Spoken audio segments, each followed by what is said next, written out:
नमस्कार, स्वागत है आप सभी के ज्ञान सम्मान के मंच पे। तो बीपीएससी 69 को टारगेट करते हुए हम लोग टेस्ट सीरीज देख रहे थे और इस क्रम में यदि बात करें तो यहाँ पे जो है सबसे पहले हम लोग परफेक्शन आईएएस से जो है एनसीईआरटी जो उसके ऊपर बनाया गया टेस्ट है, 2 टेस्ट देख चुके हैं। इसके अलावा हम लोग आस्था आईएएस से टेस्ट देख रहे थे और यहाँ पे जो है टेस्ट नंबर 1, 2 और 3 कंप्लीट कर चुके हैं। टेस्ट नंबर जो 4 है, इसका पार्ट 1 हम लोग देख चुके हैं। यानी यहाँ आपको जो है 75 प्रश्न हम लोग कवर कर चुके थे और ये जो है टेस्ट आपका ज्योग्राफी के ऊपर है। आज इसका हम लोग पार्ट 2 देखेंगे, जो 75 क्वेश्चन रिमेनिंग रह गए थे। तो बिल्कुल अच्छे से हम लोग देखने वाले हैं, जहाँ जितना ज़रूरत पड़ेगा हम एक्सप्लेन करेंगे। इसके अलावा मैं आप सभी को बता चुका हूँ, जो लोग भी बीपीएससी की तैयारी कर रहे हैं, उनको ऐसा लग रहा है कि सही मार्गदर्शन में या किसी कोचिंग इंस्टीट्यूट से नहीं जुड़े हुए हैं, उनको एक सही मार्गदर्शन चाहिए, एक प्रॉपर गाइडेंस चाहिए। तो उसके लिए एक प्लान डिस्कस किया गया था बीपीएससी 69 को लेके। क्योंकि आप सभी को पता है कि कंपटीशन का लेवल क्या है, चूँकि इस बार जो है आपका सीटें कम हैं।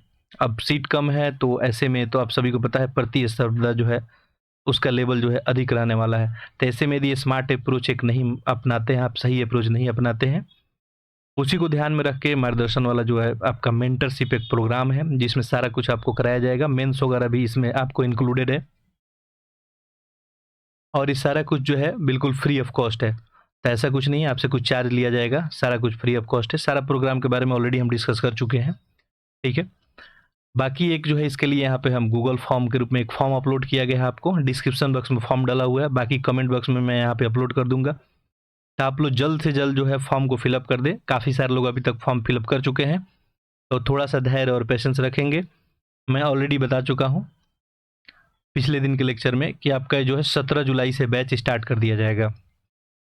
तो 17 जुलाई से पहले यानी 16 जुलाई तक जो लोग भी फॉर्म फिल कर देंगे उनको उस बैच में हम ऐड कर देंगे और आप सभी के साथ सबसे पहले काउंसलिंग जो है सेशन रखा जाएगा और ये जो होगा जूम या गूगल मीट पे होगा। तो आप अपनी बातें बिल्कुल स्पष्टता के साथ कह सकते हैं वहाँ पे और फिर ये बैच जो है आपका स्टार्ट हो जाएगा। डेली यहाँ पे वर्क दिया जाएगा, डेली टेस्ट लिया जाएगा। बाकी मैं यहाँ पे यूट्यूब पे आप सभी के लिए जो है काम कर ही रहा हूँ, ठीक है। चलिए, तो आप लोग जल्द से जल्द जो है फॉर्म फिलअप कर देंगे, बाकी प्रश्न हल करते रहेंगे। आप जहाँ से भी जैसे पढ़ रहे हैं रिवीजन करते रहेंगे, ठीक है। रिवीजन के लिए भी कुछ वीडियो यहाँ पे अपलोड किया गया है, जाके आप लाइव सेक्शन में देख सकते हैं। जैसे पॉलिटी है, मॉडर्न हिस्ट्री है, आपका साइंस में देखेंगे तो फिजिक्स है, इकोनॉमिक्स है, तो ये सब चीज़ें आप जाके देख सकते हैं। इसके अलावा आर के लिए भी हम टेस्ट सीरीज करेंगे और कर भी रहे थे, ठीक है। बाकी यूपीपीसीएस के लिए भी किया जाएगा और इसके पैरेलली यहाँ पे यूपीएससी जो है 2024 को टारगेट करते भी हम लोग यहाँ पे टेस्ट देख रहे हैं, ठीक है। तो इसमें भी 6 पार्ट अपलोड हो गया है इसका, यानी टेस्ट नंबर 1 का ये बिल्कुल अलग तरीके से डिस्कशन किया जा रहा है। अभी आप बीपीएससी दे रहे हैं तो ऐसा नहीं कि आपके लिए इंपॉर्टेंट नहीं है, आप जाके ये भी लेक्चर चाहें तो देख सकते हैं और अपनी जो है कंसेप्ट को ज़्यादा मजबूत कर सकते हैं, ताकि कोई भी प्रश्न यदि ऐसा आ जाता है आपके एग्ज़ाम में जो आपके लिए डिफ़िकल्ट साबित हो सकता है, तो वैसे प्रश्न को भी यहाँ से आप क्या कर सकते हैं, प्रिपेयर कर सकते हैं, ठीक है। चलिए, तो हम लोग टेस्ट देखते हैं। बाकी आप लोग लेक्चर को अधिक से अधिक शेयर करते रहिए, ताकि अधिक से अधिक लोग जो है इससे लाभान्वित हो सके। हमारा टारगेट ही है कि अब जो भी बेहतर कंटेंट होगा आप सभी के पास जो है पहुंचाने का हम काम करेंगे, चाहे वो कंसेप्ट के माध्यम से हो, टेस्ट सीरीज के माध्यम से हो, या और भी कोई गाइडेंस प्रोग्राम के माध्यम से हो। हम जो है इसके लिए काम करते रहेंगे बिल्कुल ईमानदारी से। अभी कुछ दिनों तक जो है आपका टेस्ट एक आध दिन इधर अपलोड नहीं हो पाया, कुछ जो है पर्सनल प्रॉब्लम की वजह से। कभी कभी जो है पर्सनल प्रॉब्लम तो आपके लाइफ में भी आती ही होगी। बाकी हम जो है कंटिन्यू रहेंगे। आप देख सकते हैं रिकॉर्ड इस जो है चैनल का जब से बना है, हम कंटिन्यू ही आप सभी के लिए काम करते रहे हैं। चाहे आपका यूपीपीसीएस का एग्ज़ाम हो, यूपीएससी का एग्ज़ाम हो, यूपीएफओ का एग्ज़ाम हो, सारे के लिए बिल्कुल एक ईमानदारी से जो है प्रयास किया गया है। तो यहाँ पे बीपीएससी 69 हो, आरओ हो, इस सब के लिए भी बिल्कुल एक ईमानदार प्रयास रहेगा। बाकी एक मैं आपको बताया था कि एक एनसीईआरटी बैच यहाँ पे स्टार्ट किया गया था, जिसमें टोटल 10 लेक्चर अपलोड है। जो लोग मेंस का प्रिपरेशन करना चाहते हैं तो यहाँ पे डेली आंसर राइटिंग के लिए आपको दिया जाएगा। अभी यहाँ से हम लोग आर एस शर्मा जो है स्टार्ट किए हैं ओल्ड एनसीईआरटी, ठीक है। तो आप चाहें तो वहाँ पे जाके देख सकते हैं, अभी भी आपके पास वक्त है। नहीं तो लेक्चर जैसे ही स्टार्ट हो जाएगा फिर आप जो है पीछे हो जाएंगे, ठीक है। चलिए, तो हम लोग देख रहे थे टेस्ट, ये आपका टेस्ट नंबर जो है आपका ये 4 है और इसमें यदि बात करें तो ये टेस्ट जनरली ज्योग्राफी का था। अच्छा, इसमें एक प्रश्न था, ठीक है, मैं ध्यान से नहीं देखा था, ठीक है, देखिए प्रश्न संख्या जो 8 है इसको करेक्ट कर लेंगे थोड़ा आप लोग। यहाँ पे पूछा था कि कौन सा सही नहीं है, तो इसमें जो स्टेटमेंट डी है ये भी आपको सही नहीं है। स्वेज नहर जो है पनामा में है और ये लिखा था कैरेबियन सागर को प्रशांत महासागर से जोड़ती है, जबकि स्वेज नहर की अगर बात करें, ठीक है, तो ये जो है आपको भूमध्य सागर को जो है लाल सागर से जोड़ती है। ठीक है, तो ये भूमध्य को जो है किससे जोड़ती है, लाल सागर से। इसको आप लोग करेक्ट कर लेंगे। ठीक है, किसी ने कमेंट किया था, आपको जो है बहुत बहुत धन्यवाद। देखिए ऐसा कुछ भी अगर एरर वगैरह दिखता है कहीं तो आप लोग कमेंट बॉक्स में कमेंट लिख सकते हैं। ठीक है, चलिए बाकी हम लोग 75 क्वेश्चन तो देख चुके थे, तो उससे आगे हम लोग आज देखते हैं सिर्फ क्वेश्चन नंबर 76 से आगे बढ़ते हैं। एक एक प्रश्न को आप लोग जो है मेरे साथ पैरेलली करते रहे, मैं थोड़ा सा आपको वक्त जैसे देता हूं वैसे दूंगा। ठीक है, प्रश्न को मैं पढ़ रहा हूं, ऑप्शन आपके सामने है, आप लोग आंसर करने का प्रयास करें। ठीक है, चलिए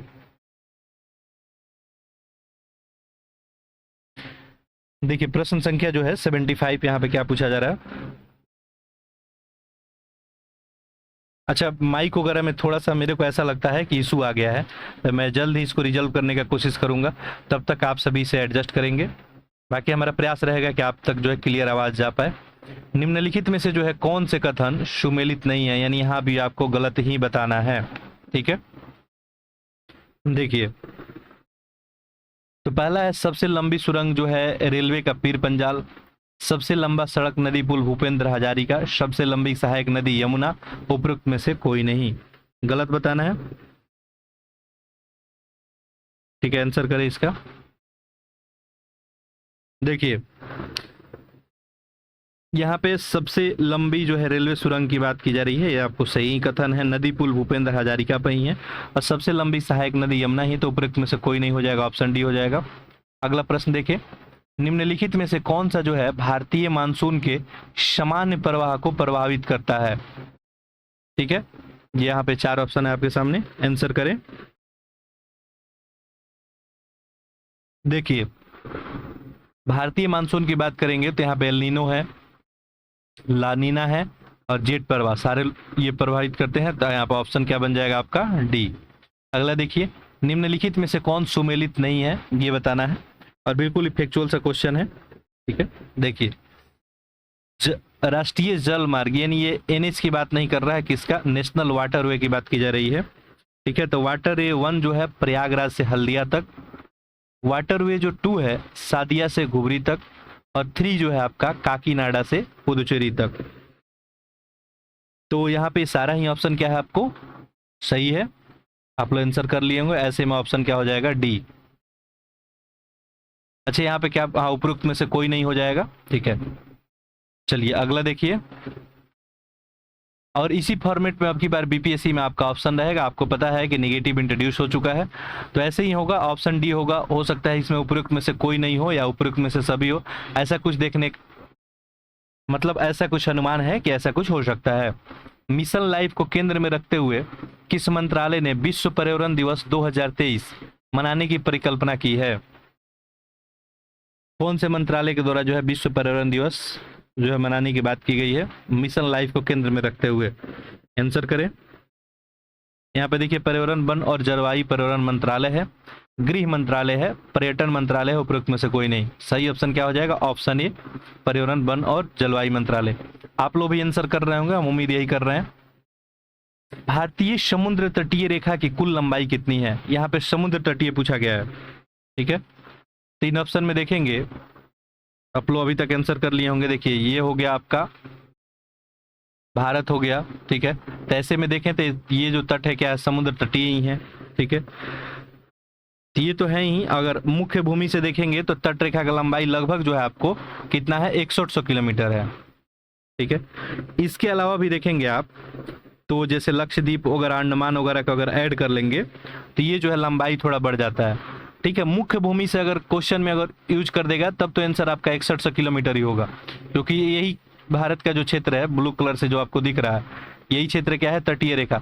लेकिन आप सभी को पता है अंडमान निकोबार भी है, तो ऐसे में देखेंगे अगर तो इस सारे को ऐड कर लेंगे तो लगभग आपका 7500 के करीब में यहाँ पे आंसर बन जाएगा। ठीक है, तो 7516 किलोमीटर, तो आंसर क्या हो जाएगा यहाँ पे, ऑप्शन सी हो जाएगा। ठीक है, अब देखिए इस प्रश्न में और आपसे क्या पूछा जा सकता था, और पूछा जा सकता था कि भारत पे जो तटीय रेखा से कौन कौन राज्य जो है बाउंड्री शेयर करते हैं, ये भी पूछा जा सकता था। ठीक है, तो भारत के तटीय रेखा में कितने 9 राज्य, और यहाँ से आप स्टार्ट करेंगे अगर, तो सबसे पहले आपका गुजरात आएगा। ठीक है, गुजरात हो गया, आपका गोवा हो गया, महाराष्ट्र हो गया, फिर कर्नाटक, केरल हो गया, फिर यहाँ पे आएंगे तमिल हो जाएगा आपका, आंध्र प्रदेश, उड़ीसा और पश्चिम बंगाल। साथ साथ जो है 4 केंद्र शासित प्रदेश भी होता है, जैसे पुदुचेरी हो गया आपका, लक्षद्वीप हो गया, दमन दीव हो गया, अंडमान निकोबार द्वीप समूह हो गया। ठीक है, तो ये सब चीज़ें हैं। अच्छा, एक क्वेश्चन यहाँ पे और आपसे पूछा जा सकता है कि आप बताइए कि भारत के जो है समुद्र तट में जो है सबसे ज़्यादा हिस्सा जो है किसका है, यानी समुद्र तट से, ये देखिए भारत हो गया।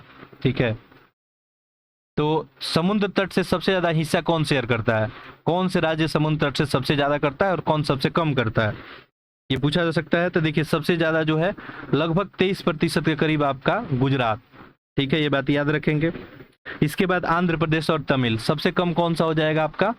ठीक है, आंसर करेंगे आप लोग, अपना लिखेंगे कमेंट बॉक्स में, सबसे कम तटीय रेखा जो है वाला राज्य कौन है। ठीक है, ये बताएंगे आप। चलिए अगला प्रश्न देखिए 81।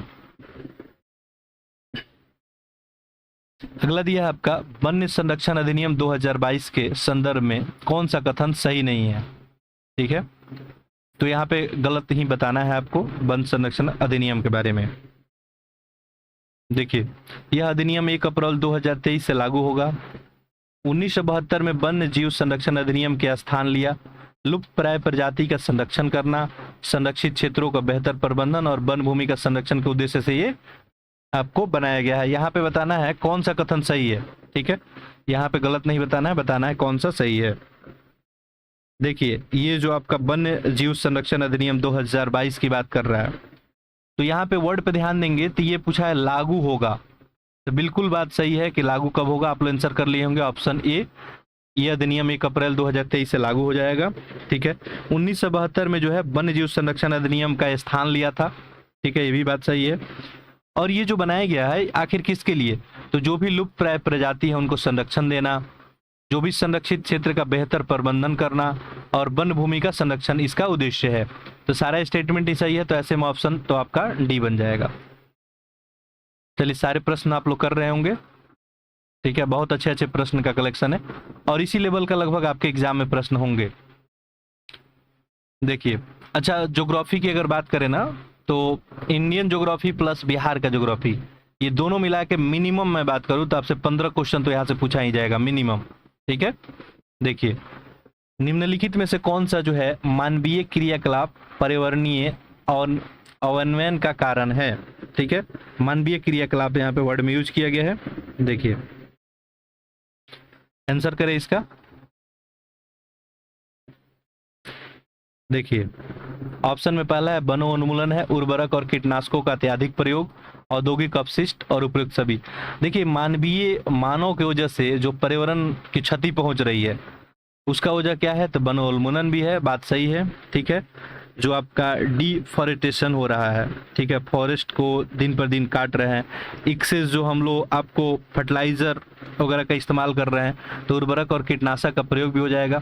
और जो औद्योगिक अपशिष्ट है, जो उद्योगों से अपशिष्ट निकल रहा है, ठीक है, जो भी उद्योग से निकल रहा है वेस्ट वगैरह मटेरियल, वो भी रीजन है। तो यहाँ पे ऑप्शन क्या बन जाएगा, डी बन जाएगा। आसान सा प्रश्न था।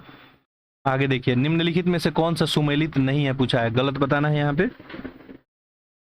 देखिए, दुर्गावती टाइगर रिजर्व मध्य प्रदेश दिया है, दुनिया का सबसे बड़ा जंगल सफारी हरियाणा, क्रिप्टोगैमिक गार्डन उत्तराखंड, उपरोक्त में से कोई नहीं, चूंकि यहाँ पर गलत बताना है। देखिए, दुर्गावती तो आपका मध्य प्रदेश में एमपी में ही है, दुनिया का सबसे बड़ा जो है जंगल सफारी हरियाणा ही हो जाएगा, और क्रिप्टोगैमिक गार्डन उत्तराखंड, तो यहाँ पे ऑप्शन क्या हो जाएगा, डी, कोई गलत इसमें नहीं है। आगे देखिए, कोपेन के वर्गीकरण के अनुसार भारत के किस राज्य में इस प्रकार की जलवायु पाई जाती है। कोपेन द्वारा जो है भारत की जलवायु को वर्गीकृत किया गया और वैसे में पूछा जा रहा है। ठीक है, देखिए इसका आंसर क्या बन जाएगा आपका, आंसर कर लिए होंगे ऑप्शन बी, कोरोमंडल तट। ठीक है, कोरोमंडल तट जो आपका तटीय जैसे तमिलनाडु हो गया, आंध्र प्रदेश के आसपास के क्षेत्र इसमें शामिल होते हैं। और कोपेन जो वर्गीकरण किए हैं उसमें एस जलवायु जो है यहाँ पे मिलती है, यानी गर्मियों में शुष्क मौसम के साथ साथ मानसून भी यहाँ पे जलवायु देखने को मिलती है। आप लोग कमेंट बॉक्स में लिखेंगे कि बिहार यूपी को जो है किस वर्ग में वर्गीकृत किया गया है कोपेन के अनुसार।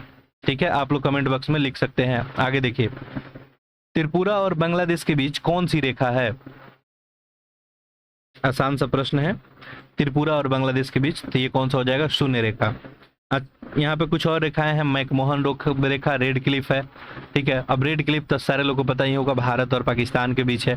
मैकमोहन भारत और चीन के बीच है। यहाँ पे ऑप्शन नंबर डी है 38वीं जो है समानांतर रेखा। आप लोग लिखेंगे कि ये जो है समानांतर रेखा किन के बीच है। चलिए आगे देखिए, निम्नलिखित अधिनियम या कार्यक्रम में किसका उद्देश्य भौगोलिक क्षेत्र के 33% भाग पे वन होने का है? यानी किस अधिनियम में बताया गया है कि हमारा जो भी भौगोलिक क्षेत्र है उसका कम से कम 33% भाग पर क्या होना चाहिए? वन होना चाहिए। किसके द्वारा बताया गया है? बिल्कुल फैक्चुअल सा प्रश्न है। तो वन नीति आई थी कब की? 1988। ऑप्शन क्या हो जाएगा? बी। आप लोग आंसर कर रहे होंगे। ठीक है, 1988 की जो वन नीति आई थी, इसी में ये निर्धारित किया गया था कि कम से कम 33% जो है वन आपको होना चाहिए। ठीक है, ताकि पर्यावरण संतुलन बना रहे। आगे देखिए, जंगली हाथियों को रेलवे ट्रैक से दूर रखने के लिए पूर्वोत्तर सीमा रेलवे द्वारा अपनाई गई एक अनूठी रणनीति है। देखिए, अब जंगली हाथी जो है कभी कभी रेलवे ट्रैक पे आ जाते हैं, जिससे हाथियों को तो नुकसान होता ही है, साथ साथ कभी कभी परिवहन में भी भारी क्षति देखने को मिलता है, एक्सीडेंट हो जाता है। तो इन्हीं सबको दूर करने के लिए अनूठी पहल की बात आपको बतानी है। आंसर करें इसका, आप लोग कर लिए होंगे। इसके लिए प्लान बी एक बनाया गया है।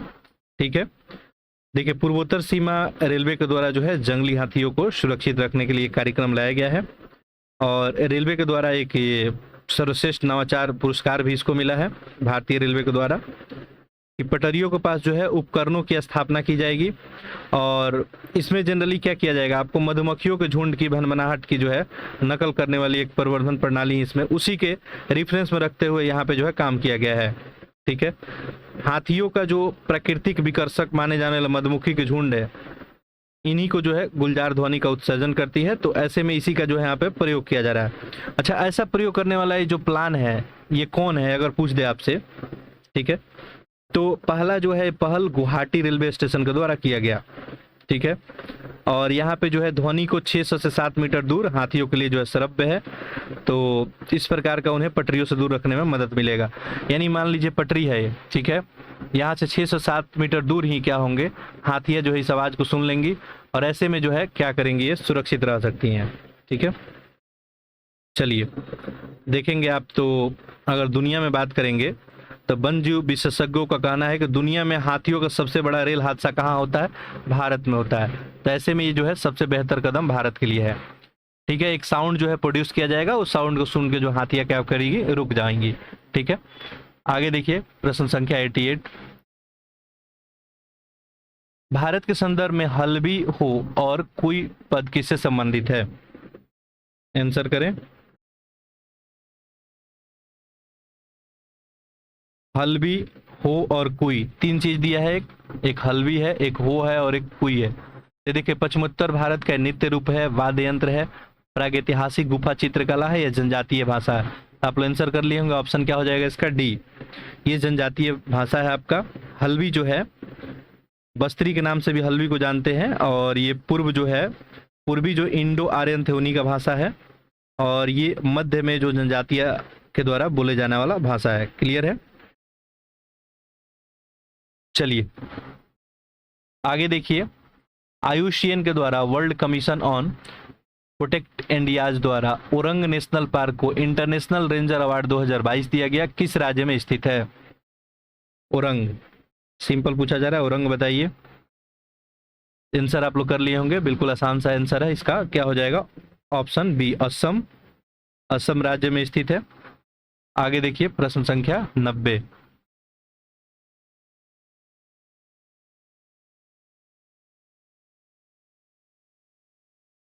ठीक है, पैरेलली आप लोग आंसर जरूर करते रहेंगे। आपका कोई फीडबैक कमेंट होगा तो कमेंट बॉक्स में आप जरूर लिख सकते हैं।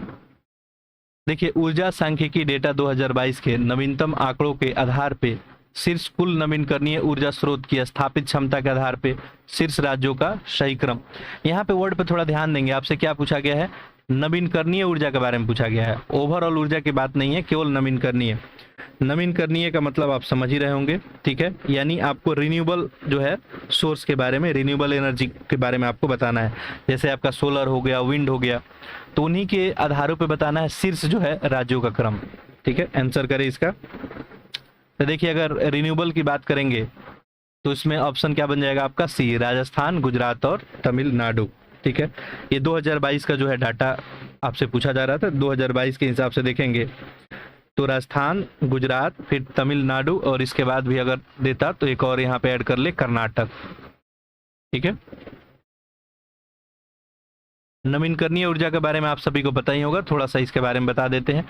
वैसी ऊर्जा जो रिन्यूएबल फॉर्म होती है, ठीक है, जैसे सोलर, विंड, ठीक है, तो ये सब क्या है आपको रिन्यूएबल टाइप ऑफ एनर्जी है। अब मैं आपसे पूछ देता कि बताइए ये जो कोल बेस्ड प्लांट है इंडिया का, वो कैसा है, किस प्रकार की एनर्जी प्रोड्यूस करता है। कोल बेस्ड प्लांट यानी कोयले वाला जो विद्युत ताप यंत्र है, ठीक है, थर्मल पावर प्लांट जिसको बोलते हैं, किस टाइप में आ जाएंगे, तो ये नॉन रिन्यूएबल में आ जाएंगे, ठीक है, रिन्यूएबल में नहीं आएंगे।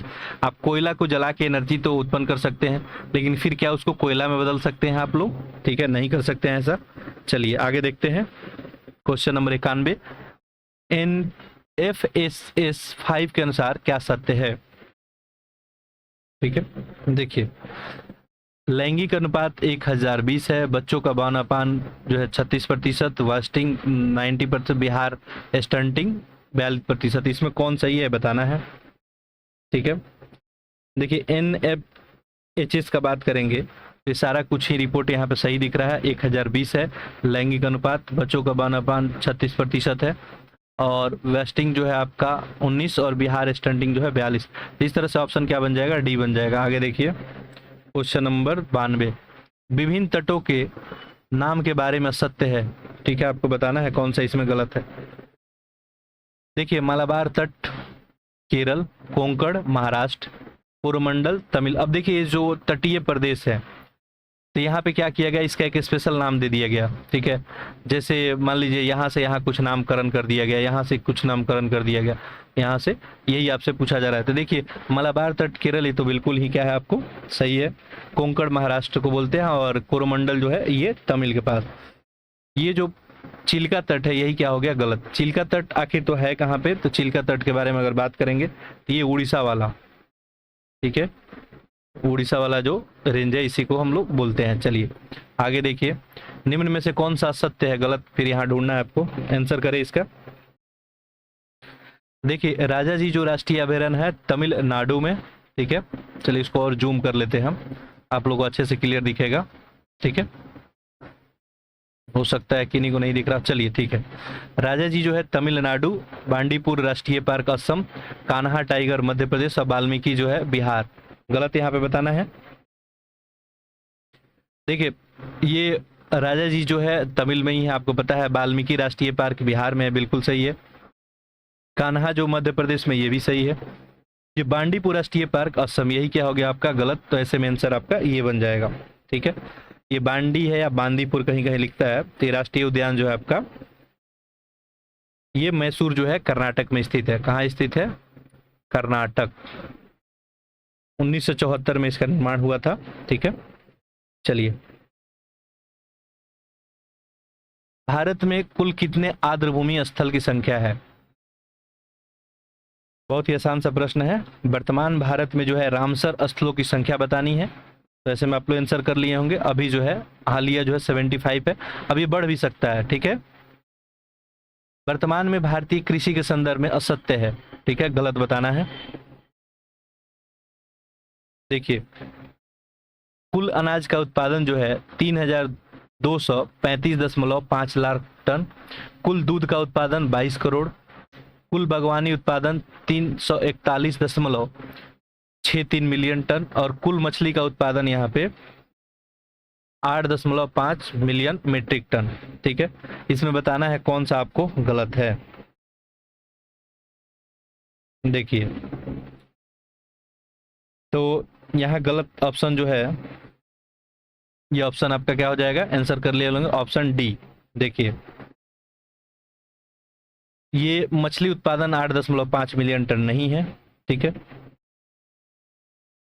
भारत में देखिएगा तो लगभग 2.36 जो है मिलियन हेक्टेयर टैंक है और तालाब का क्षेत्र है, जहां आपको मत्स्य वगैरह या इससे जो है इसका हिस्सेदारी होता है। अब वर्तमान में लगभग जो है आपको देखेंगे तो ये 8.5 तक पहुंच गया है।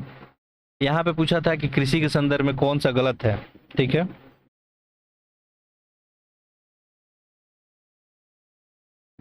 ये इसी के आसपास खैर मछली उत्पादन का कुछ डाटा था।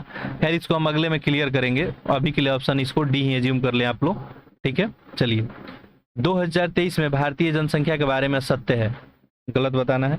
2023 में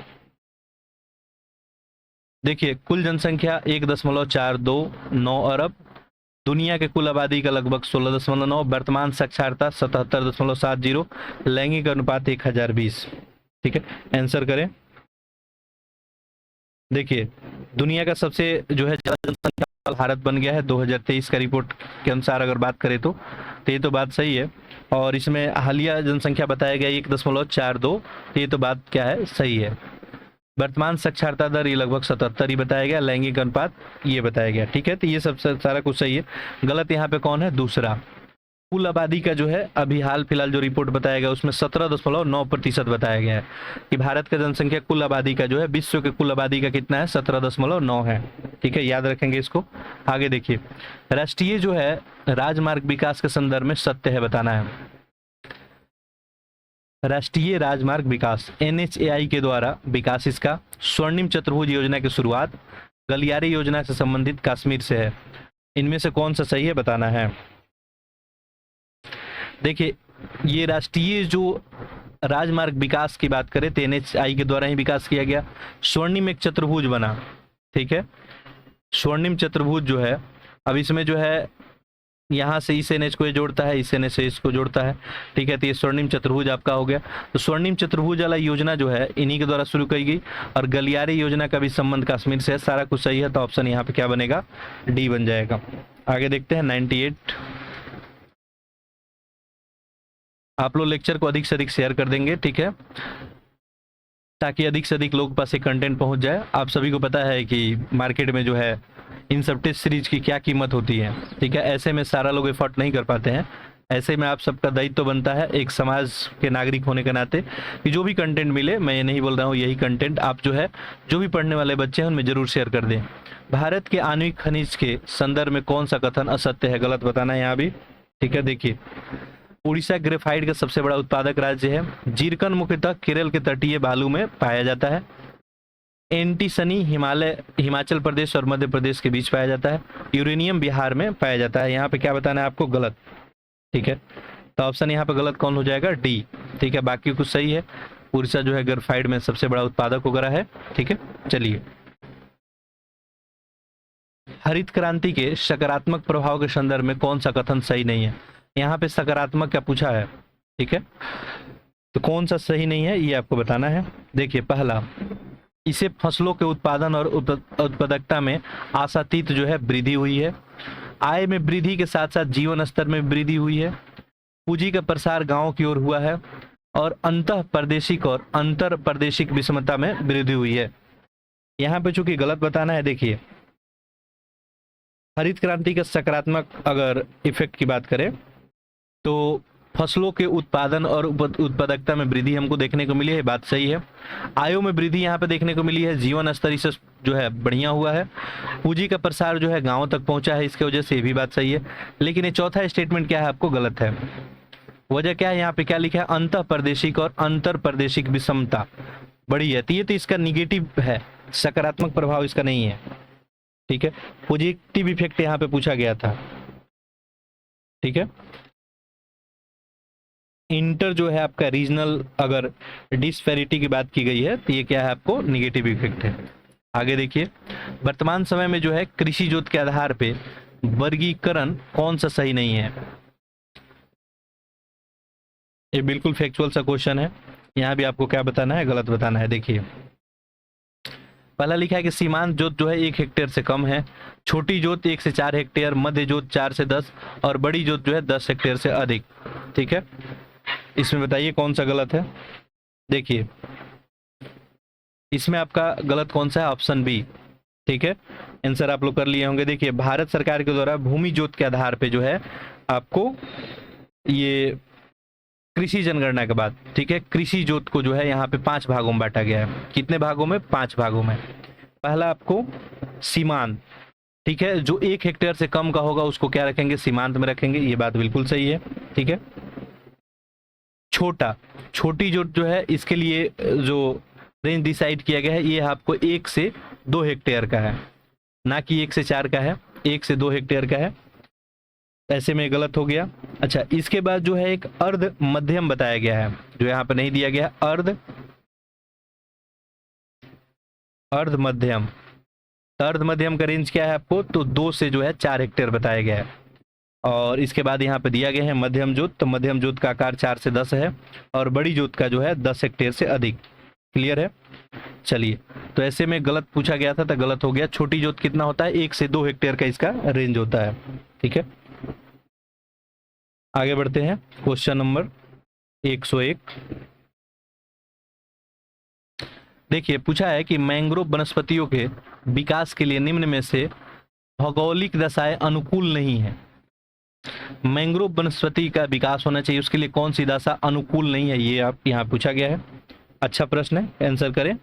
समुद्री मीठे जल की प्रचुरता होना चाहिए, डेल्टाई भागों में पाई जाने वाली दलदलीय मिट्टी, आधी वर्षा यानी 1000 मिलीमीटर से 3000 मिलीमीटर तक होना चाहिए, 26 डिग्री सेल्सियस से 35 डिग्री सेल्सियस के बीच में वायुमंडल का तापमान होना चाहिए। ठीक है, आंसर करें इसका।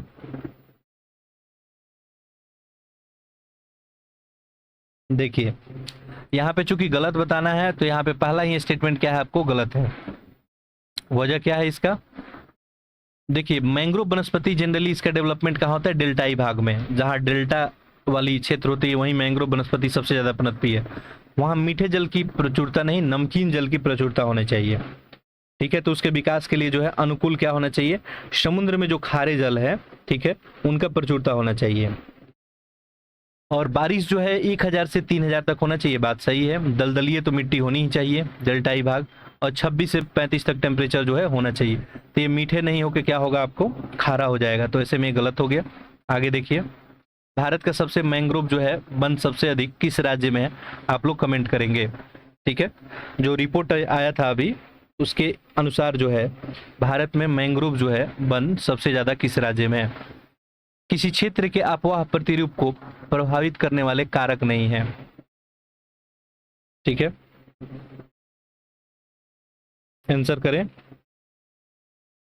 ठीक है, अफवाह प्रतिरूप की बात, जो अफवाह तंत्र है उसी के बारे में आपसे पूछा जा रहा है। देखिए नदी का स्वरूप और संरचना, स्थलाकृति ढाल, प्रवाह जल की मात्रा, प्रवाह की अवधि अथवा समय।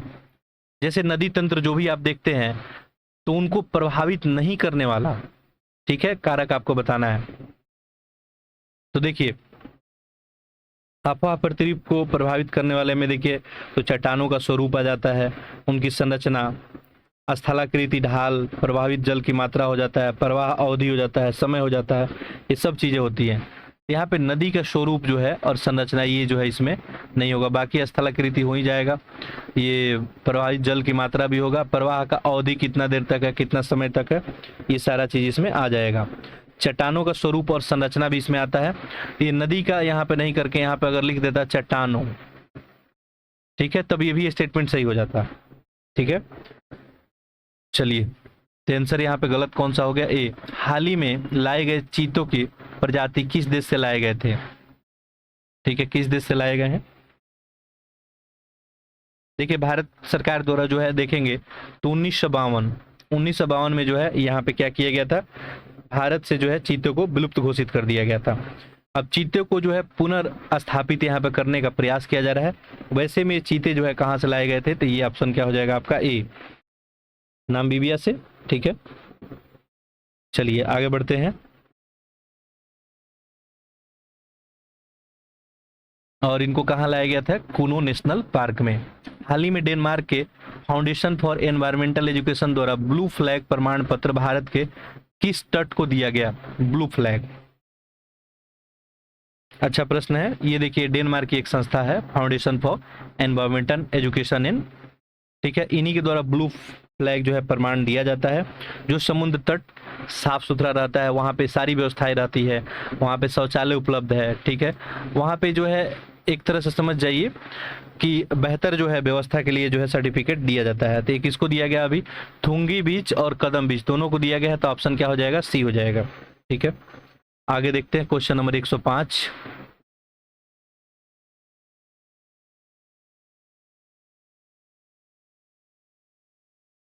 देखिए अगला प्रश्न है, यहाँ पूछा गया है जूट की खेती के बारे में निम्नलिखित कथनों पर विचार कीजिए। 3 स्टेटमेंट है, कौन सा कथन इसमें सही है ये बताना है।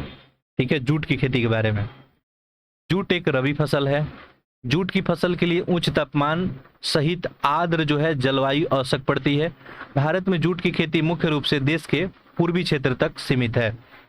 यहाँ पे आपको सही बताना है। ठीक है, आंसर करें इसका। देखिए ये तो स्टेटमेंट बिल्कुल ही सही है कि जूट की फसल के लिए उच्च तापमान चाहिए होता है, ठीक है, और आर्द्र जलवायु की आवश्यकता होती है। साथ साथ अगर जूट की खेती की बात भारत में करेंगे तो देश के पूर्वी क्षेत्र में ही देखने को मिलता है। तो ये भी स्टेटमेंट क्या है आपको बिल्कुल ही सही है। देखिए इसके लिए जो है टेम्परेचर की बात करें तो आपको 25 से लेके 35 तक टेम्परेचर जो है आइडियल माना जाता है जूट की खेती के लिए, 25 से 35 डिग्री सेल्सियस। जबकि आर्द्रता की बात करेंगे तो 90% जो है अपेक्षित आर्द्रता जो है जूट की खेती के लिए अच्छा होता है। अब भारत में जूट का खेती जनरली कहाँ किया जाता है, तो पूर्वी क्षेत्र में ही किया जाता है। ठीक है, जैसे देखेंगे आप तो पश्चिम बंगाल हो गया आपका, बिहार, उड़ीसा, असम वगैरह में जो है किया जाता है। और जूट क्या है, एक आपका ये रबी फसल ना हो के कैसा है, खरीफ फसल है। तो ये क्या हो जाएगा आपका स्टेटमेंट गलत हो जाएगा। क्लियर है।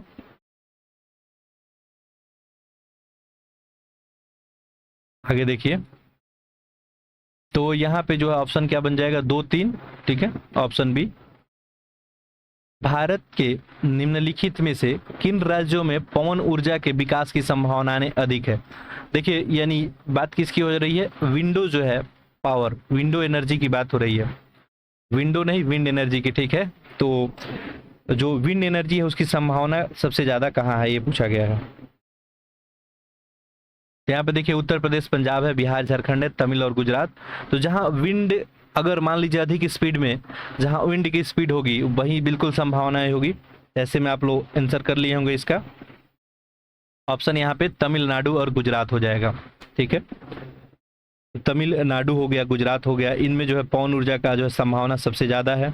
ठीक है, और बात करेंगे तो तमिलनाडु जो है ये 9,600 आपको 8 मेगावाट पवन ऊर्जा विद्युत उत्पादन क्षमता यहाँ पे स्थापित है। अभी कितना, 9,000 जो है 608, ये बहुत बड़ी बात है। जबकि गुजरात में देखेंगे आप तो 8,500 जो है 61 मेगावाट जो है आपको है। पवन ऊर्जा उत्पादन में तीसरा स्थान किसका है, तो महाराष्ट्र का है। ठीक है, तो ये भी थोड़ा ध्यान रखेंगे। तो पहला गुजरात, तमिलनाडु, दूसरा गुजरात और तीसरा महाराष्ट्र। ठीक है, महाराष्ट्र में देखेंगे तो यहाँ भी आपको 5,000 मेगावाट, 5,000 मेगावाट है, और इससे भी अधिक उत्पादन की जो है क्षमता है यहाँ पे। ठीक है, और अगर पूछ दे कि विश्व में जो है भारत का क्या स्थान है पवन ऊर्जा में, ठीक है, तो ये भारत का स्थान आपका जो है चौथा आता है, जबकि एशिया में दूसरा आता है, याद रखेंगे। अच्छा, तो विश्व में प्रथम जो है कौन है पवन ऊर्जा उत्पादन में, तो है आपका चीन। विश्व में प्रथम कौन है, चीन है, फिर यूएसए और जर्मनी, और चौथे नंबर पे भारत आता है। ये सब भी थोड़ा सा याद रखेंगे। बीपीएससी में चूंकि फैक्चुअल चीजें पूछी जाती है। अखिल भारतीय बाघ आकलन 2022 के अनुसार भारत में बाघों की संख्या कितना प्रतिशत वृद्धि हुई है, बाघों की संख्या में। तो आपको पता है जो हालिया रिपोर्ट आया था उसमें बताया गया कि बाघ जो है, बाघ का इंक्रीमेंट हो रहा है। ठीक है, आंसर इसका करें आप लोग। देखिए सही ऑप्शन क्या हो जाएगा, 6.74%। इसका वृद्धि यहाँ पे देखा गया है। आगे देखिए, अच्छा अभी भारत में बाघों की कितनी संख्या, आप लोग कमेंट बॉक्स में लिखेंगे टोटल बाघों की संख्या कितनी है। सवाना जीओम भूमध्य रेखा के दोनों ओर क्या पाया जाता है। आप लोग सुने होंगे सवाना घास का मैदान। ठीक है, तो ये सवाना जीओम भूमध्य रेखा के दोनों ओर किधर पाया जाता है, तो ये 10 से 20 डिग्री के मध्य जो है जनरली पाया जाता है। तो ऑप्शन क्या हो जाएगा आपका यहाँ पे ए हो जाएगा। 10 से 20 डिग्री अक्षांश जो होता है ठीक है, ये 0 डिग्री हो गया, ये मान लीजिए ये 10 हो गया और ये मान लीजिए 20 हो गया। ठीक है, तो ये 10 हो गया, ये 20 हो गया, ये क्या हो गया आपका, ये नॉर्थ हो गया, ये साउथ हो गया। ठीक है, तो इन्हीं के बीच जो है जनरली ये देखने को मिलेगा कितना से कितना, ये 10 से 20, और इधर भी आइएगा तो ये 10 से 20 के बीच देखने को आपको मिलेगा। चलिए अगला प्रश्न देखते हैं, प्रश्न संख्या 109।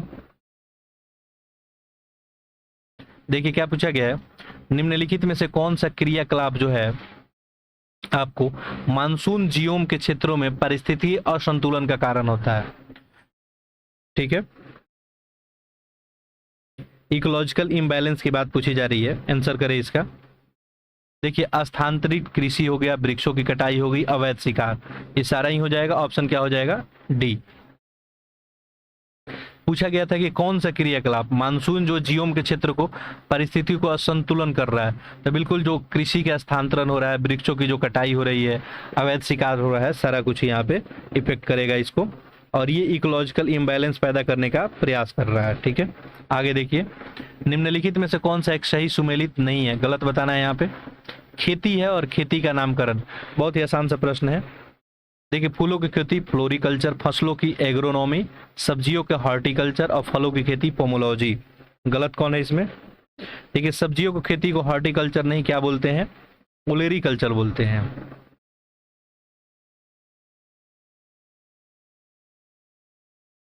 ठीक है, वैसे में ऑप्शन आपका क्या हो गया, ये गलत हो गया, बाकी सब कुछ तो सही है यहाँ पे। ठीक है, देखिए फूलों की खेती को फ्लोरी बोलते हैं, फसलों को एग्रोनॉमी और फलों को पोमोलॉजी। अगला देखिए, भारत में सिंधु, गंगा, ब्रह्मपुत्र नदियों के सतही जल की मात्रा लगभग कितनी प्रवाहित होती है। सतही जल यहाँ पूछा गया है, आंसर करें। तो लगभग जो है कितना माना जाता है, आंसर कर लिए होंगे आप लोग 60%।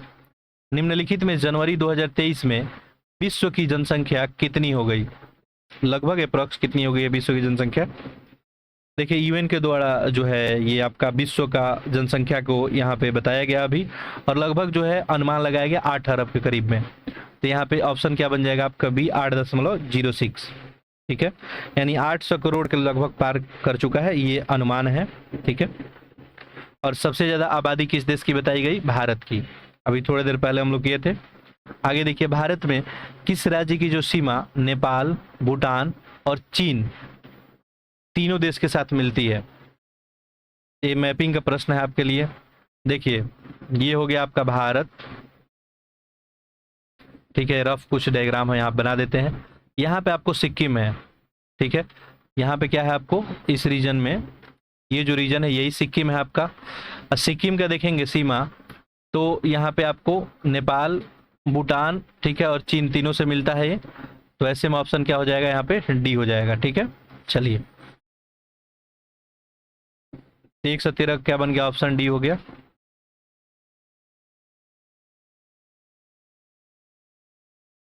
आगे देखते हैं क्वेश्चन नंबर 114।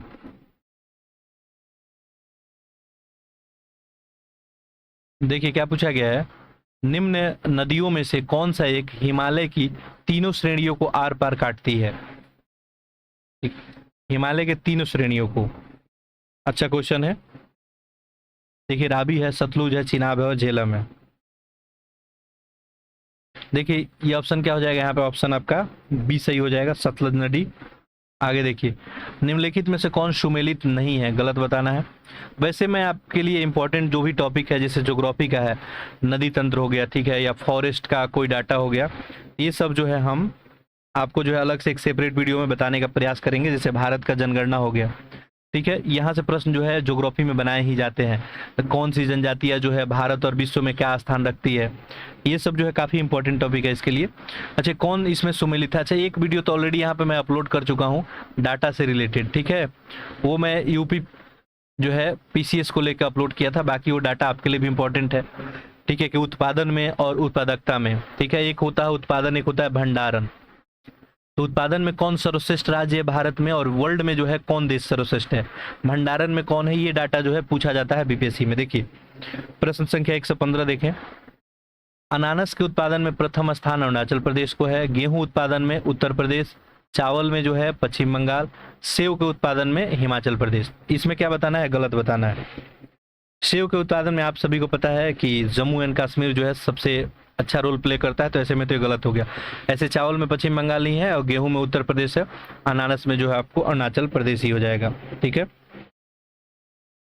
देखिए सेव के उत्पादन में हिमाचल प्रदेश भी स्थान रखता है, लेकिन सबसे जो है प्रथम नहीं, ये दूसरा स्थान आता है हिमाचल प्रदेश का। ठीक है, फिर उत्तराखंड का आता है तीसरा स्थान सेव उत्पादन में। किस हिमालयी जो है पशु को खाद्य पशु के रूप में भी एफएसएसआई द्वारा स्वीकार किया गया है? आंसर करें इसका।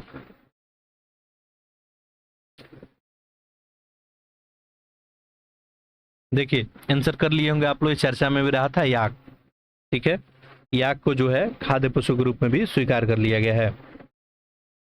और हिमालय में देखेंगे तो याक का पशुपालन डेयरी विभाग द्वारा जो है एक खाद्य पशु के रूप में इसको जो है स्वीकार किया गया है, और इसकी काफ़ी मात्रा में संख्या वहाँ पे बताई जाती है, जो काफ़ी मात्रा में पाए जाते हैं। भारत के संदर्भ में निम्नलिखित में से कौन सा कथन जो है सही नहीं है? ठीक है, कौन सा कथन सही नहीं है? अच्छा प्रश्न है, आंसर करें इसका। ठीक है, देखिए मैं ऑप्शन आपको दिख नहीं रहा होगा, अब दिख रहा होगा। देखिए भारत विश्व का छठा सबसे बड़ा देश है, संसार का लगभग 2.4% क्षेत्र भारत के अंतर्गत आता है। कर्क रेखा देश के बीच से होकर गुजरती है, जो कि अक्षांशीय विस्तार को 2 बराबर भाग में बांटती है। भारत पूरी तरह से उष्णकटिबंधीय क्षेत्र में स्थित है। यहाँ पे आपको सही बताना है। ठीक है, देखिए अगर भारत की जो है संपूर्ण क्षेत्रफल के अनुसार देखेंगे तो भारत का कुल क्षेत्रफल कितना है आपका? 32.7 वर्ग किलोमीटर है। ठीक है, और ये 2.4 वाली बात तो बिल्कुल सही है कि इसके अंतर्गत आता है, ये तो सही है। ठीक है, बाकी जो है आपको कर्क रेखा देश को जो है लगभग बीच से होकर गुजरती है और अक्षांशीय विस्तार को लगभग 2 भाग में बांटती है, ये बात सही है। ठीक है, ये भारत पूरी तरह से उष्णकटिबंधीय क्षेत्र में स्थित है, ये क्या है आपको? गलत है। ठीक है, भारत जो है पूरी तरह से जो है आपको उष्णकटिबंधीय में बिल्कुल ही गलत है। भारत जो है आपका उपोष्णकटिबंधीय क्षेत्र में स्थित है, ना कि जो है उष्णकटिबंधीय में, तो ऐसे में तो ये गलत हो गया। अब ये भारत जो है विश्व का छठा पोजीशन रखता है क्या? ये भी क्या है आपको? गलत है। ठीक है, भारत विश्व का कौन सा पोजीशन रखता है? छठा नहीं रखता है तो 7वां।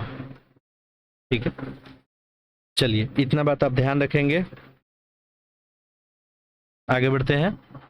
अच्छा, इसमें कर्क रेखा वाली बात थी, तो कर्क रेखा जो है किस राज्य में कर्क रेखा की लंबाई सबसे अधिक है और कहाँ सबसे कम है, ये जो थोड़ा सा आप लोग कमेंट बॉक्स में लिख के बताएंगे। खैर यहाँ पे आंसर क्या बनता है? डी, 2 और 3 सही था। जलोढ़ मिट्टी के संदर्भ में नीचे दिए गए 4 कथनों में से सही चुनना है, आपको बताना है कौन सा सही है। जलोढ़ मिट्टी, देखिए यह मिट्टी जो है भारत के कुल भूभाग के लगभग 40% भाग में है। इस मिट्टी में फास्फोरिक एसिड अधिक मात्रा में पाए जाते हैं। यह मिट्टी जो है रोहित, थूर, चेपन जैसे नामों से भी जाना जाता है। यह मिट्टी उपजाऊ नहीं होती है। देखिए जलोढ़ मिट्टी की बात करें तो काफ़ी उपजाऊ होती है। जो नदियों के द्वारा जो है निक्षेप छोड़ा जाता है बार बार बाढ़ के मौसम में, उसी को हम लोग क्या बोलते हैं? जलोढ़ मिट्टी बोलते हैं। तो ये मिट्टी तो काफ़ी उपजाऊ होता है, ये तो बिल्कुल ही क्या है आपको? गलत हो गया। ठीक है, और जलोढ़ मिट्टी की बात करेंगे तो ये मुख्यतः आपको नदी वाले क्षेत्र में दिखेगा, जैसे आपका गंगा वाला, ब्रह्मपुत्र वाला जो रीजन हो गया, सिंधु वाला। ठीक है, उन्हीं के द्वारा जो जमा किया गया जो भी पदार्थ होता है, खाद वगैरह, उसी से जो है इसका क्या होता है? निर्माण होता है। ठीक है, चलिए तो अगर जलोढ़ मिट्टी की बात अगर हम लोग करें तो अच्छा, तो ये तो गलत हो गया। यहाँ पे क्या बताना था? सही बताना था। सही आपका ऑप्शन यहाँ पे बी है, इस मिट्टी में फास्फोरिक जो एसिड अधिक मात्रा में पाया जाता है, ये सही है। बाकी सब यहाँ पे आपको सही नहीं है। ठीक है, भारत में जो है देखेंगे तो यहाँ पे बताया गया था कि मिट्टी कुल भूभाग का 40% में पाया जाता है।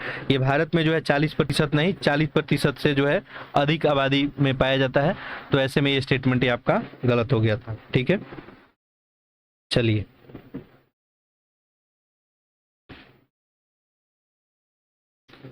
इस याद रखेंगे कि मिट्टी में जो है पोटास जो है कम पाया जाता है। ठीक है, ये भी बात याद रखेंगे।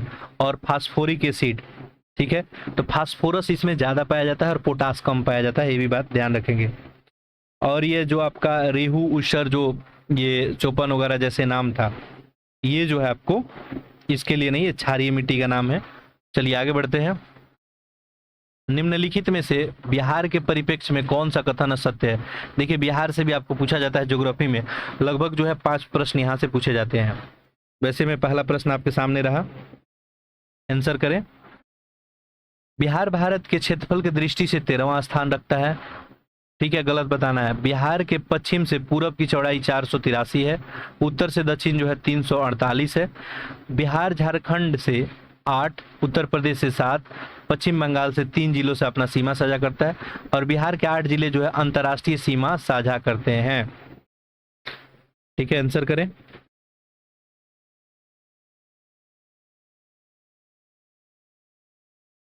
देखिए बिहार को पता है कि एक ही अंतर्राष्ट्रीय सीमा है, जैसे ये आपका बिहार हो गया मान लीजिए। ठीक है, चलिए यहाँ पे थोड़ा सा, ये चूंकि मैपिंग वाला प्रश्न है, ये मान लीजिए आपका बिहार हो गया। ठीक है, कुछ ऐसा ही बिहार है तो इधर क्या पड़ता है आपको, नेपाल पड़ता है। इधर क्या आपका झारखंड हो गया, इधर कौन सा हो गया आपका पश्चिम बंगाल, और इधर हो गया आपका उत्तर प्रदेश। तो यहाँ पे लिखा था सबसे पहला, यहाँ पे चूंकि गलत बताना है। ठीक है, देखिए पहले आंसर आपको बता देते हैं। क्षेत्रफल की दृष्टि से 13वां स्थान पे सही है। पश्चिम से पूरब की चौड़ाई की अगर बात की जाए, पश्चिम से पूरब, ये हो जाएगा पश्चिम से पूरब, ये वाली चौड़ाई, ये लगभग जो है 483 किलोमीटर ही है। और उत्तर से दक्षिण वाली बात करेंगे तो ये 348 ही है। ये भी स्टेटमेंट क्या है आपको, सही है।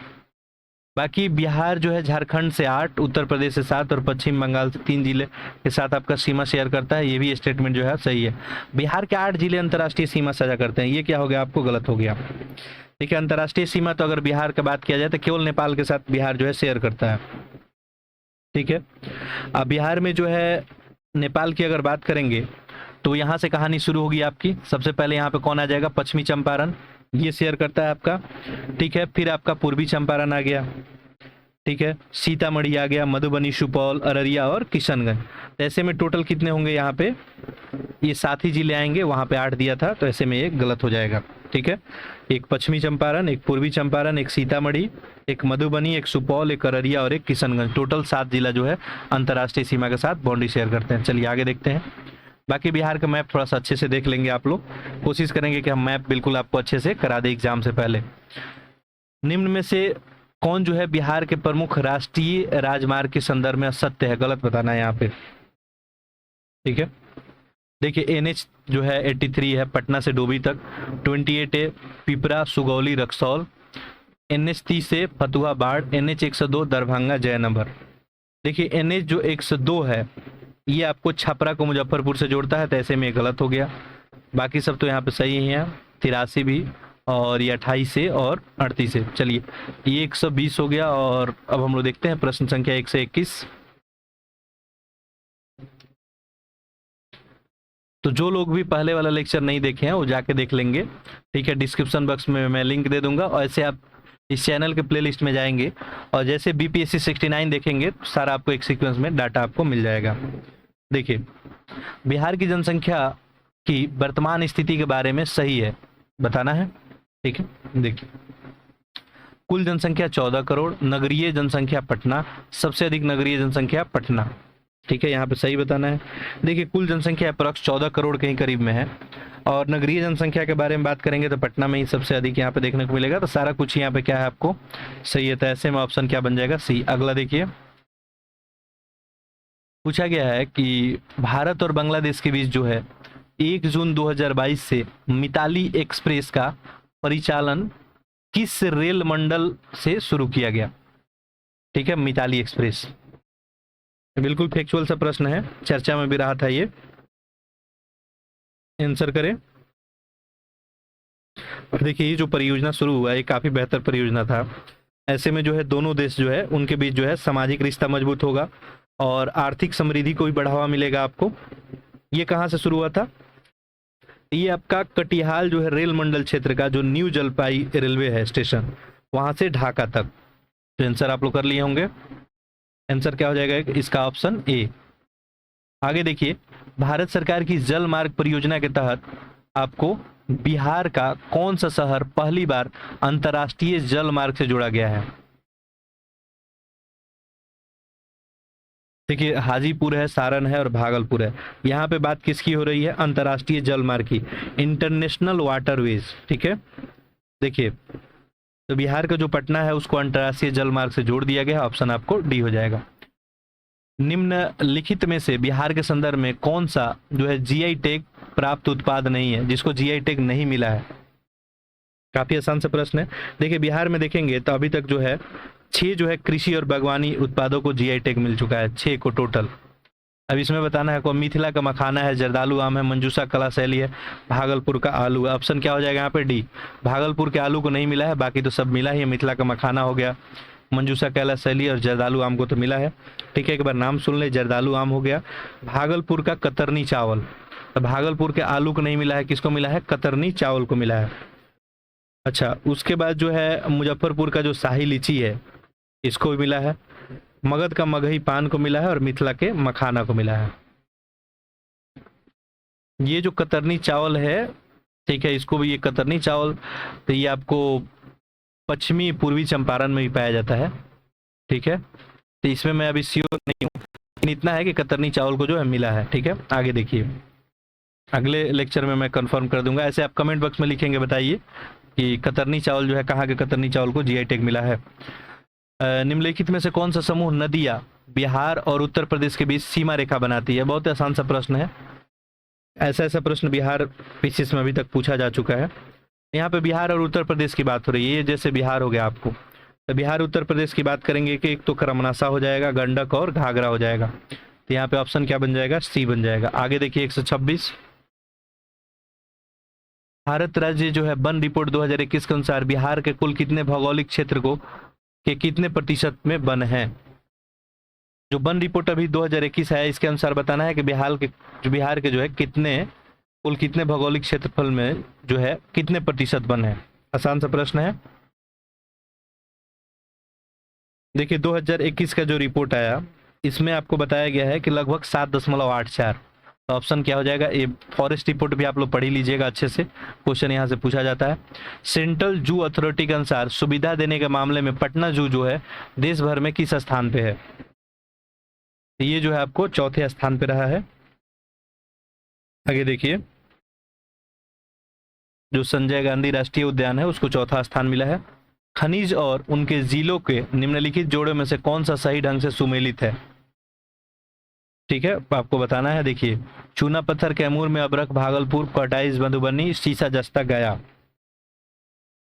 देखिए बिहार में अगर खनिज की बात करेंगे तो चूना पत्थर रोहतास और कैमूर के जो है पठार में देखने को मिलता है हमको, तो ये तो सही है। ठीक है, बाकी जो देखेंगे तो यहाँ पे कोटाइज की बात की गई है, ये मधुबनी में नहीं होता है। ठीक है, सीसा जस्ता ये भी गया में नहीं होगा।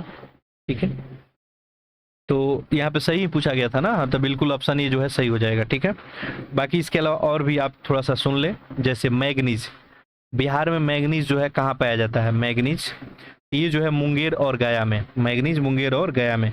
कोयला में अगर पूछा जाए तो औरंगाबाद हो जाएगा। ठीक है, गंधक में पूछा जाए तो रोहतास और आपको अंजोर हो जाएगा। सीसा में भागलपुर, बक्साइड में अगर पूछा जाए आपसे तो इसमें आपका आ जाएगा मुंगेर और कुछ हिस्सा रोहतास जिला का भी। बेरलियम में गया और नवादा का क्षेत्र आ जाएगा। आगे देखिए, कैमूर और रोहतास के पठारी भाग में कौन सी मिट्टी प्रायः पाई जाती है? देखिए तो पत्थर यहाँ पे बलथर है, बलसुंदरी है, पर्वतीय और लाल सुंदरी। कैमूर और रोहतास की बात की जा रही है। ऑप्शन क्या हो जाएगा यहाँ पे? डी सही हो जाएगा। लाल बलुई मिट्टी जो है पाई जाती है। इसमें जो है जनरली देखेंगे तो बालू का मात्रा ज़्यादा होता है। अब ऐसे में उर्वरक शक्ति तो इसका कम ही होता है, तो इसमें जनरली मोटे अनाज की खेती यहाँ पे की जाती है। ठीक है, बिहार में पटसन उद्योग की पट्टी स्थित है। अभी थोड़ी देर पहले इस पर चर्चा हुआ था। देखिए, उत्तरी पश्चिमी बिहार मैदान में, मध्य दक्षिणी बिहार मैदान में, ये और भी उत्तरी पूर्वी बिहार के मैदान में पटसन उद्योग की बात हो रही है। ऑप्शन यहाँ पे क्या सही हो जाएगा? सी, उत्तरी पश्चिमी बिहार। अभी हम लोग पटसन के लिए देखे थे कि बिहार हो गया आपका, पश्चिम बंगाल, असम वगैरह हो गया। ठीक है, तो उसमें बिहार में देखेंगे, ठीक है, ये आपका बिहार हो गया, ये हो गया आपका पूरब, ये हो गया पश्चिम, ये हो गया उत्तर और ये हो गया दक्षिण। ठीक है, अब इसमें ध्यान दीजिएगा, तो उत्तर पश्चिम किसको बोलेंगे? उत्तर और पश्चिम, ये वाला क्षेत्र हो गया। ठीक है, उत्तर पश्चिम। मध्य दक्षिण जो है बिहार कौन सा हो जाएगा आपका, तो ये दक्षिण हो गया, मध्य दक्षिण यही हो जाएगा आपका।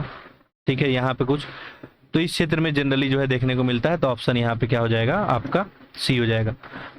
चलिए 131 देखते हैं। टोटल 100 जो है 50 प्रश्न है इसमें, लगभग 15-20 प्रश्न और रह गए इसमें। बिहार का तराई प्रदेश विस्तृत है, आसान सा प्रश्न है।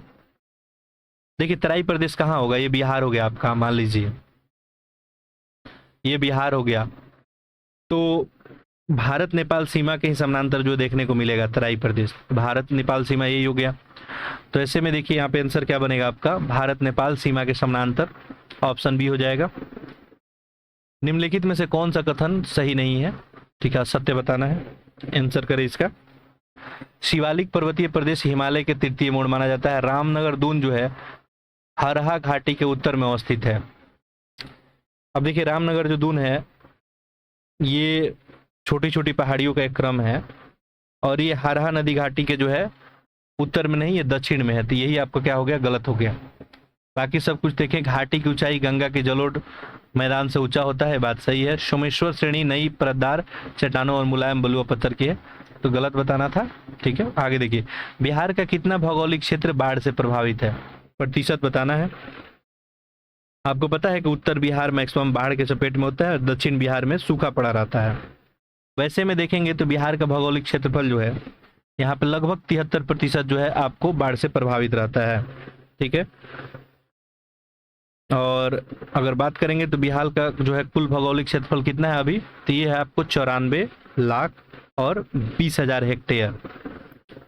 ठीक है, और इसमें से 68 लाख जो है लगभग आपको बाढ़ से जो है प्रभावित होता है। तो ऐसे में प्रतिशत निकालेंगे, ठीक है, 94 में लगभग 73 निकालेंगे, तो ये लगभग आपका 73 दशमलव कुछ आ जाएगा, ऑप्शन आपका सी बन जाएगा। आगे देखिए, रबर डैम के संदर्भ में कौन सा कथन गलत है। ठीक है, देखिए यह बिहार राज्य के गया जिले में स्थित है और इसे जो है गया जी डैम के नाम से भी जानते हैं। बिहार के पहले और देश का सबसे लंबा और फल्गु नदी पे बना है। इस बाग में कंक्रीट की जगह रबड़ का इस्तेमाल जो है किया गया है। बांध में, यहाँ पे बांध होगा जो पर्यावरण की दृष्टि से अनुकूल है। इसकी ऊंचाई 8 मीटर और 412 मीटर लंबा है, गलत बताना है। देखिए इस परियोजना जो है काफी लाइट में रहा था, ये 8 सितंबर 2022 को जो है उद्घाटन इसका किया गया था। और ये जो फल्गु नदी पे बना है, बात बिल्कुल सही है, सबसे बड़ा रबर डैम भी है। तो ऐसे में तो ये स्टेटमेंट सारा सही ही है। ठीक है, तीनों सही है। ये जो है चौथा स्टेटमेंट इसका क्या हो गया, गलत हो गया। ठीक है, ऊंचाई इसकी जो है 8 मीटर नहीं है, कितनी है। अच्छा, इसमें और भी कुछ डाटा पूछ सकते हैं, तो मैं आपको बता देता हूँ। देखिए ये जो डैम बना, इसमें टोटल लगभग खर्च लगा है 334 करोड़ रुपया, ये भी याद रखेंगे एक बात। ठीक है, 4 से 11 मीटर लंबा है और आपको ये 95.5 मीटर चौड़ा है और 3 मीटर ऊंचा है, याद रखेंगे। तो यहाँ पे 8 मीटर ऊंचा लिखा है। ठीक है, बाकी 412 मीटर लंबा लिखा है, लगभग 4 से 11 मीटर लंबा है। और चौड़ा देखेंगे तो लगभग चौड़ाई इसका है 95.5 मीटर, इतना बात ध्यान रखेंगे। चलिए आगे बढ़ते हैं। बिहार के जलवायु के संदर्भ में कौन सा कथन सही नहीं है, असत्य कथन बताना है। देखिए बिहार की जलवायु आर्द्र उपोष्ण है। बिहार के पूर्वी भाग में अधिक वर्षा होने के कारण आर्द्र जलवायु पाई जाती है। बिहार के उत्तरी पश्चिमी भाग में अर्ध शुष्क जलवायु पाई जाती है। बिहार में सबसे कम वर्षा औरंगाबाद और अधिक वर्षा पूर्णिया में होता है। यहाँ भी आपको क्या बताना है, गलत बताना है। देखिए बिहार में सबसे कम वर्षा औरंगाबाद, अधिक वर्षा जो है कहाँ होता है, किशनगंज में होता है, पूर्णिया में नहीं। कहाँ पे होता है, किशनगंज में। ऐसे में स्टेटमेंट गलत हो गया, बाकी सारा कुछ तो यहाँ पे सही है। ठीक है, आगे देखिए, वन उत्पादों पे आधारित उद्योग के संबंध में कौन सा सुमेलित नहीं है, गलत बताना है यहाँ पे। देखिए सीजिंग और गन्ना उद्योग समस्तीपुर दरभंगा इसका केंद्र है। प्लाईवुड का आपको हजारीबाग, बेतिया, पटना, मुजफ्फरपुर। कत्था उद्योग गया। रेशम उद्योग भागलपुर। ठीक है, देखिए रेशम के लिए तो भागलपुर प्रसिद्ध ही है, सभी को पता होगा। ठीक है, कत्था के लिए जो है आपको ये गया नहीं, ये क्या है, बेतिया है। ऐसे में तो ये गलत हो गया। ठीक है, गलत ही आपसे पूछा गया था। बाकी जो प्लाईवुड के लिए यहाँ पे बेतिया, पटना, मुजफ्फरपुर, ये हजारीबाग नहीं, यहाँ पे ये जो हो जाएगा, अगर बिहार में बात करेंगे तो ये हाजीपुर भी हो जाएगा। ठीक है, ये भी प्लाईवुड के लिए जो है मशहूर है। ठीक है, बाकी सब कुछ तो यहाँ पे सही है। ऐसे हजारीबाग भी इसके लिए जो है फेमस है, और बिहार में इसमें आप हाजीपुर भी ऐड कर लेंगे। ठीक है, गलत बताना था। आगे देखिए, बिहार सरकार के द्वारा पर्यावरण और वन विभाग के प्रचार प्रसार एवं जो संपर्क प्रभाग के द्वारा वन दिवस के आयोजन के निर्णय में कौन सा जो है सत्य है? आंसर करें। देखिए, बिहार पृथ्वी दिवस 9 अगस्त को, डॉल्फिन दिवस 5 अक्टूबर को, बिहार जो है वन महोत्सव 1 से 7 जुलाई, विश्व आर्द्र भूमि दिवस 3 फरवरी को। देखिए, पूरी दुनिया में देखेंगे तो विश्व जो है आर्द्र भूमि दिवस जो है ये कब मनाया जाता है? 3 फरवरी को नहीं, 2 फरवरी को। ऐसे में तो ये गलत हो गया, गलत ही बताना था। बाकी सब कुछ तो यहाँ पे ठीक ठाक ही है। ठीक है, चलिए आगे देखते हैं क्वेश्चन नंबर 138।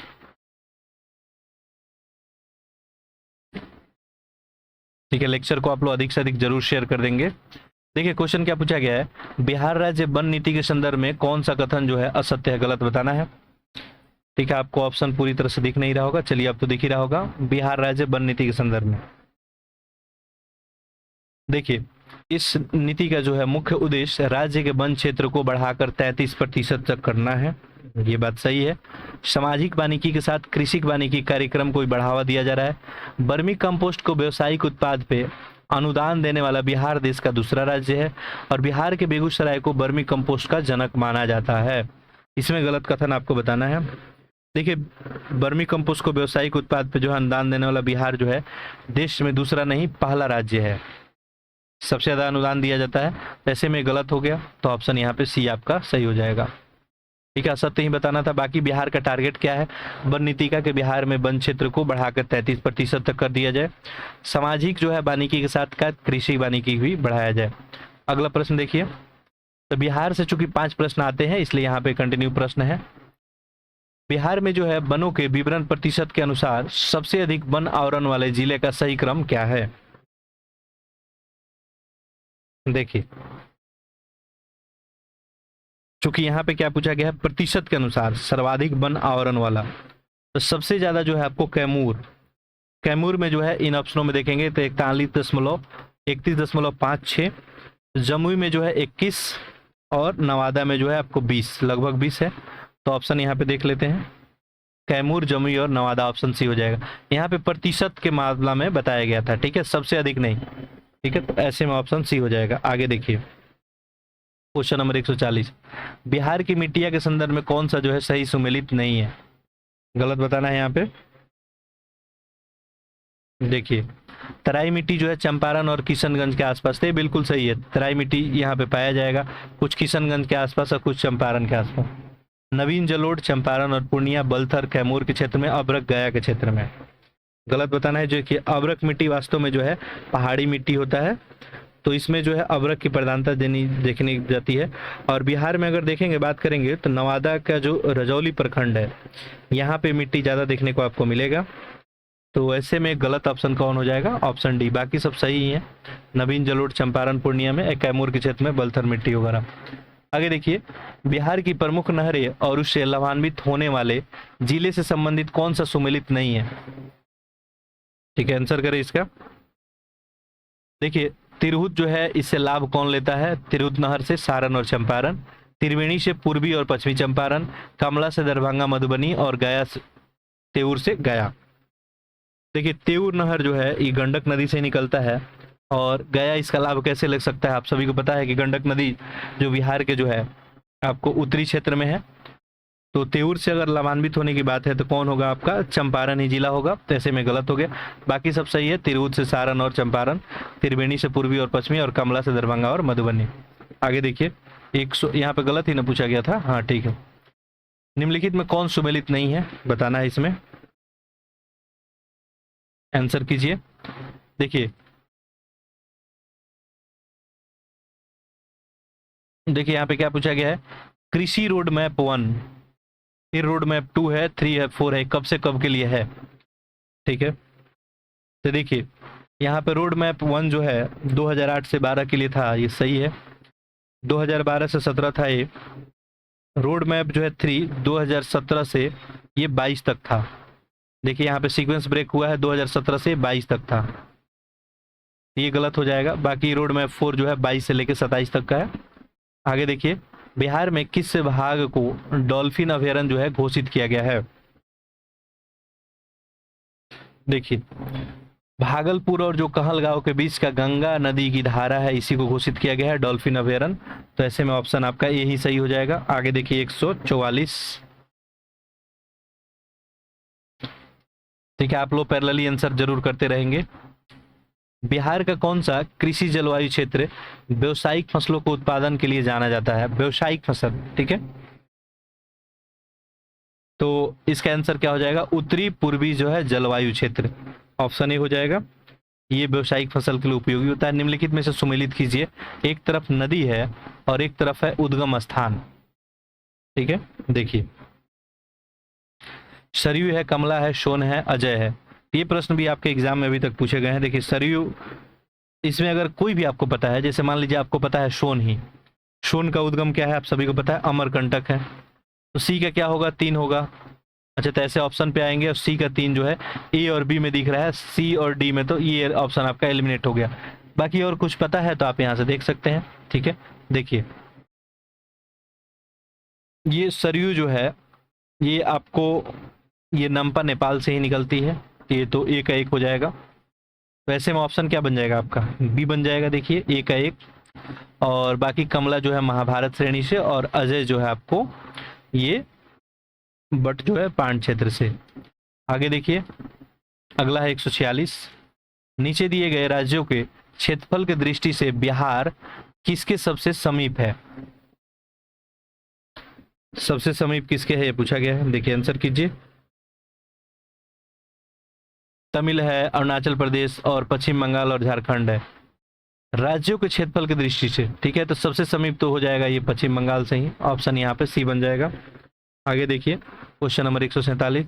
बिहार में दियार भूमि किसे कहा जाता है? दियार, दियारा क्षेत्र जो है किसे कहा जाता है? तो देखिए, गंगा के जो है पूरब में जो है ऊंचा टीला क्षेत्र है, इसी को हम लोग दियार भूमि के नाम से जानते हैं, ठीक है। आगे देखिए, या दियरा बोलते हैं हम लोग इसको। जनसंख्या घनत्व के आधार पर राज्यों में बिहार को क्या स्थान है? ठीक है, यहाँ पे वर्ड जनसंख्या के आधार पर नहीं बताया गया है, जनसंख्या घनत्व के आधार पर बताना है। आंसर आप लोग कर लिए होंगे। भारत में जो है पहला स्थान रखता है बिहार जनसंख्या घनत्व के आधार पे। ऐसे तो बिहार जो है जनसंख्या के आधार पे कौन सा हो जाएगा, ठीक है, जिला कौन सा हो जाए, सॉरी राज्य कौन सा हो जाएगा? जनसंख्या के हिसाब से बिहार का स्थान कौन सा आता है? तीसरा आता है। लेकिन यहाँ पे क्या पूछा गया था? जनसंख्या घनत्व, ठीक है, तो वैसे में तीसरा आता है। बिहार का जनसंख्या घनत्व कितना है? 1106 है, ठीक है। चलिए, बिहार में नकदी फसल का सही समूह कौन सा है? नकदी फसल के बारे में पूछा जा रहा है, आंसर करें। देखिए, नकदी फसल बिहार में जनरली क्या होता है आपको? आलू हो गया, जूट हो गया, गन्ना हो गया, तंबाकू हो गया, तो ऑप्शन यही सही हो जाएगा। मूंगफली जनरली बिहार में ज्यादा नहीं उपजाया जाता है। उद्योग और स्थानों के निम्न जोड़ों में कौन सा सही नहीं है? गलत बताना है। ऐसे ऐसे प्रश्न भी खूब पूछे गए हैं। Oil refinery Barauni, cement Banjari, fertilizer Bhaurahi, rail डिब्बा और अभियांत्रिक भागलपुर। देखिए, रेल डिब्बा और अभियांत्रिक की बात करें तो भागलपुर नहीं, कौन सा हो जाएगा ये? मधेपुरा। बाकी तो ऑयल रिफाइनरी आपको पता ही है, ऑयल रिफाइनरी बरौनी में है, सीमेंट बंजारी और फर्टिलाइजर भौराही में, ठीक है। चलिए, तो ऐसे 150 प्रश्न फिनिश हुआ आपका, ये ज्योग्राफी का टेस्ट था, ठीक है। तो हम लोग सब्जेक्ट वाइज टेस्ट अभी देख रहे हैं। पहला टेस्ट हम लोग किसका देखे थे? तो ये फुल लेंथ टेस्ट देखे थे, इसका अस्थाई इसका। तो टोटल यहाँ पे 4 टेस्ट कंप्लीट कर दिया गया। अब 5वां टेस्ट हम लोग लेके आएंगे, ठीक है। चलिए, तो आप लोग लेक्चर को अधिक से अधिक शेयर करते रहिए। बाकी वो फॉर्म जरूर फिलअप कर दीजिएगा आप लोग, जो भी लोग बीपीएससी के प्रोग्राम में इंटरेस्टेड होंगे जरूर फिल कर देंगे।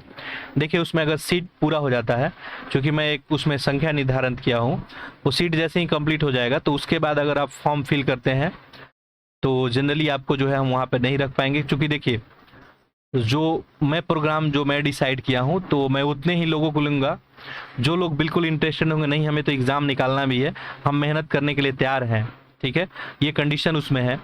साथ ही साथ जो है आपके परफॉर्मेंस वगैरह को सारा कुछ को देखा जाएगा, तो आप जल्द से जल्द अप्लाई कर दें उसको, ठीक है।